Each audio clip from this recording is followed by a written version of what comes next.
Hey. So today I wanted to address a question that one of you had. After my first video, my friend Cindy mentioned an addition to her home. She calls it her green room. She said that room felt more like them than the rest of her home, and she wanted to bring that feeling into her living room, but she didn't know how. She figured she would just have to learn to appreciate each room for what it was and not try to make one look like the other.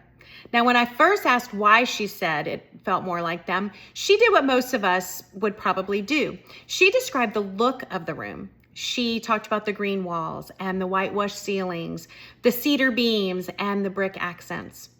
Those were all visual details, so I asked her a different question, one we've been discussing. How did the room make her feel? Since she said it felt more like them, why did it feel more like them? What felt more like them? She thought about it a few days, and then she came back with this. When I'm in the green room, I feel peaceful, comfortable, cozy, and completely at home. It's my sanctuary. Now, I loved that response. Of course, neither was the wrong answer. The first time we talked, she described the pieces in the rooms that she loved, and the second described why she loved being in the room. And that is where our last few conversations have been leading us. So, of course, this question was quite perfectly timed. We've been slowing down to ask ourselves questions, not so we'd stop looking for and finding inspiration for our decorating, but so that we'd better understand what's actually inspiring about our inspiration.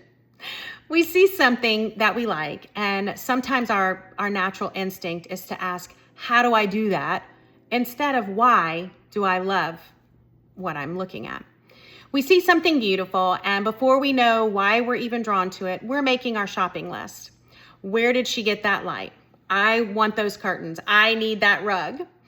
Now, I'm not saying don't go buy the rug. I'm simply suggesting that before you do, you take a little time to better understand why you want it in the first place. I wonder if sometimes we mistake inspiration for instruction. We think if we do a room right, exactly like our inspiration, then we'll absolutely get the same exact result in our own home. We think if we recreate the room, we'll recreate the feeling it gives us.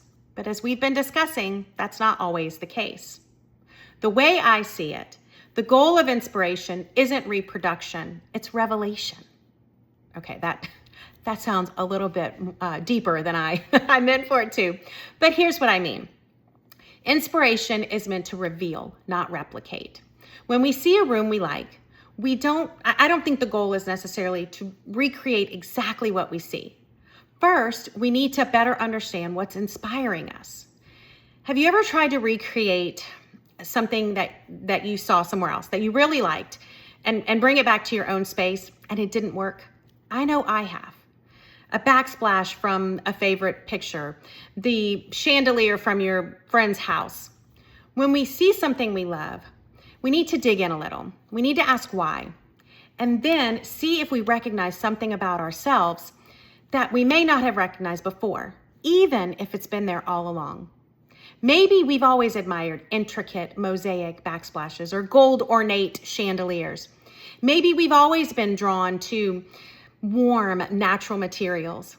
Maybe we've always preferred collected spaces over perfectly decorated ones. That's part of what's so valuable about inspiration to begin with. Over time, you'll probably begin to notice patterns about yourself.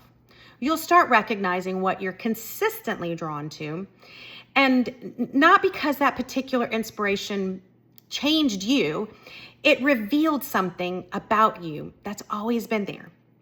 And once we understand what we're drawn to, what we're really responding to, now we have something we can translate.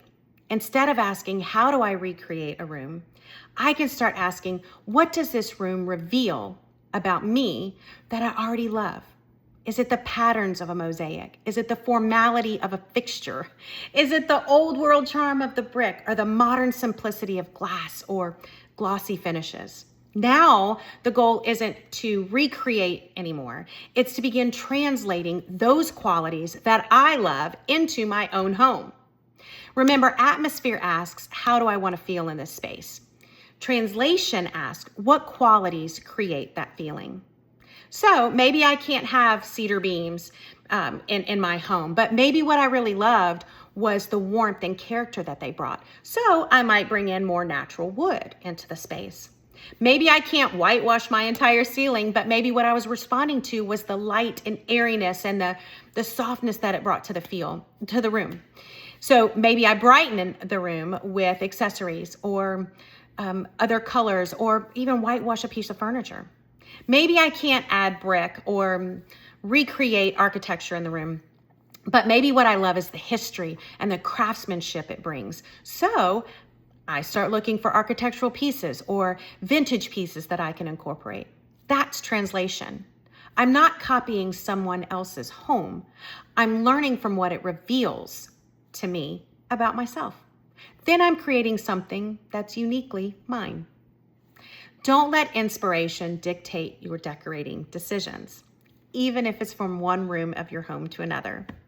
Let that inspiration reveal what matters most to you. Then translate that into a home that uniquely feels and looks like you. At least that's the way I see it. Chat soon.